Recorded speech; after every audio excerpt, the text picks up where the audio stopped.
Every Masonic lodge closes with the same 3 words: "So, mote it be." In Great Bridge, Virginia, someone is about to find out what they're really for. Great Bridge, Virginia, December 1775. William is the best blacksmith left in a village that no longer has the luxury of choosing. Every able man has gone off to fight, and the war everyone swore would never come is standing at the edge of the marsh. He is also, without knowing it yet, about to inherit a brotherhood far older than the one he thinks he's joining.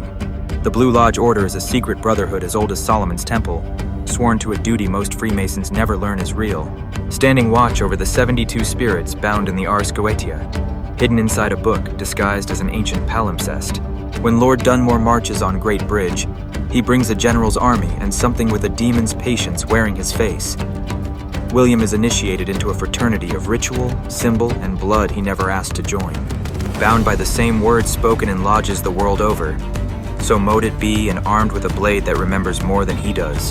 What follows is a battle fought twice, once with muskets and bayonets on a Virginia bridge that really existed, and once in the older unseen war between angels, demons, and the men sworn to stand between them.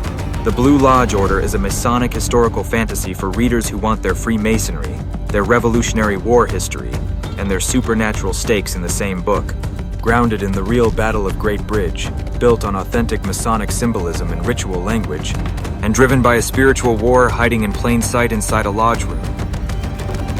On sale now on Amazon, link below.